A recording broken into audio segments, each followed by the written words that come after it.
Zdravo, jaz sem Kristjan.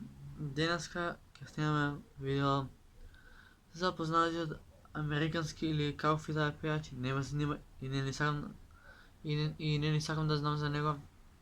No, imam prijatelje koji го подражуват и не е вред, що го подражуват овој човек што сега ќе ви го кажам. Ќе ви дам мала асоциација. Има витка на коса, обоја со розови заби. И едноставно знаете за кого се ради, за 69. Така да, Сенки објави видео вчера.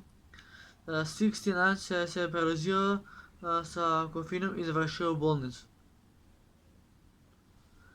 Кој прво на 69 сила не го бива, кој второ срање бесни му се, кој трето млад човек треба да се фокусира на инина, а не на глупости. Но доста замарам, сега ќе чуете све од збор до збор за 69.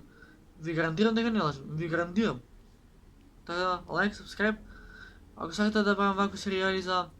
Ако сакате да правам вакви серијали за познати фаци, пишете ми во коментари. Така да, тоа што ви објаснив сега ќе морате да чуете од збор до збор за 69. Така да, повелете. Bog svima, ja sam Srki, a vi ste dobrodošli na moj kanal. Danas na ovom kanalu obrađujemo temu vezanu za 6ix9ine. Danas nije trebao ići ovaj video, no kako 6ix9ine voli raditi skandale i kako je vrlo često u nekim skandalima, vrlo često se događaju ovaki izvanredni videi. Dosta vas mi je pisalo, molim te obradi ovo, ne znamo što se događa, bla bla bla. Ja sam ušao pogledati što se događa trenutno u 6ix9inovom životu i svašta se događa kao inače. 6ix9ine se je predozirao i završio je u bolnici. Više o svemu tome kako se dogodilo, što se dogodilo, kako je to sve završilo, ćemo saznati u ovom videu, tako da prije nego što krenemo na video nabacite like na ovaj video i pretplatite se na moj kanal za 150.000 pretplatnika, a idemo sada u ovaj video. За 69 сработи, за 69, така да, уживайте.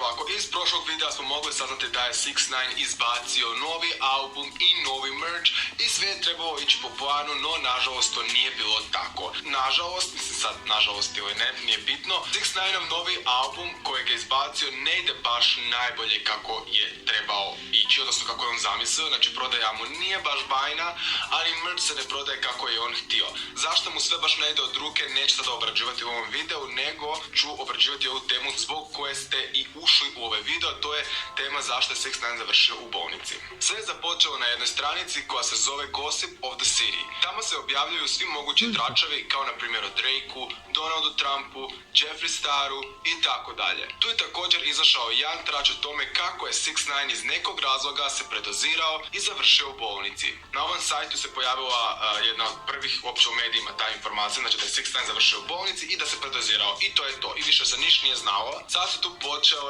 lagane teorije zavjere, spekulacije i tako dalje, pa idemo ih redom obraditi. Na prvu su svi pomislili da se radi o predoziranju drogom, jer to je vrlo lako povezati sa 6ix9inom. No ubrzo se proširila informacija kako je 6ix9ine se predozirao kofeinom i to iz razloga jer je htio naglo i brzo smršavjeti. No većina baš i nije vjerovala u tu informaciju, nego tvrde da je tu informaciju pustio u javnost 6ix9ineov tim kako se ne bi narušila njegova reputacija i njegov ugled. Ti ljudi koji tvrde da se 6ix9ine predozirao drogom tvrde kako je njegov tim, kako se još više ne bi narušila prodaja njegovog novog albuma, njegovog novog merča, pošto mu ne ide baš i jednostavno s tom informacijom su pokušali spasiti stvar. Također, ti ljudi koji vjeruju kako se 6ix9ine predozirao drogom navode na to kako je u 6ix9ine u prijašnje vrijeme bio pod velikim stresom, te da je za intervju koji je bio u svrhu promocije njegovog novog albuma za Fox 5 New York još dodatno rekao kako je njegov život trenutno vrlo težak i da se trenutno bori s teškim bitkama. Točnije, ispričao je kako je pritvor vrlo teško se odrazio na njegov život, te da je za vrijeme njega više puta si htio oduzeti život. Također je naglasio kako ga većina ljudi ne razumije, ali da se nalaze u njegovoj situaciji, činili bi iste stvari kao i on.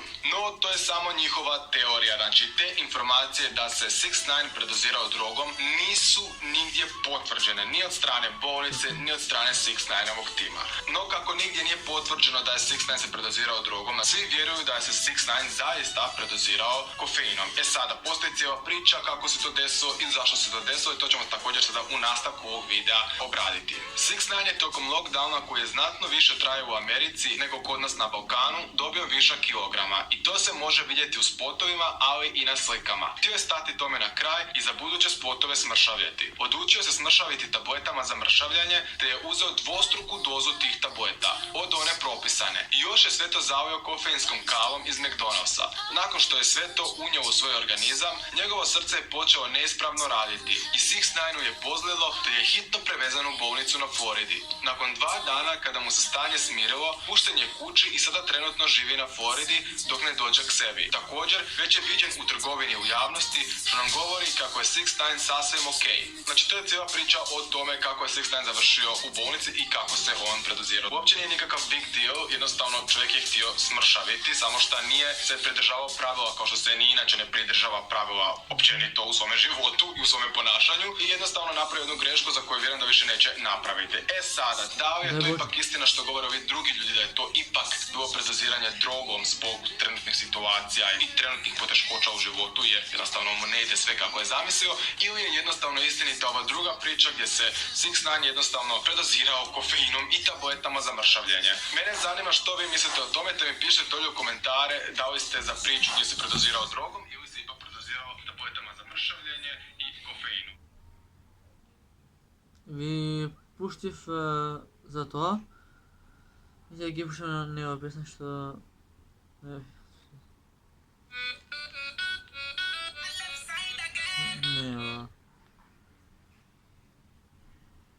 Ajde.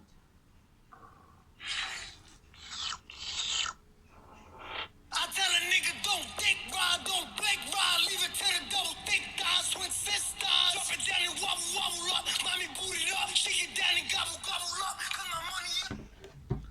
Дето трябва да лежи затвор, ali ajde, все пак е в странство, все пак е държавянин на Америка.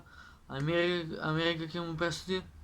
А само ви доловив како той се предозирал со кофеин и со апчиња за маст и со неговите ужасни пестерна, тоа беше тоа, ве сакам се стрељаја.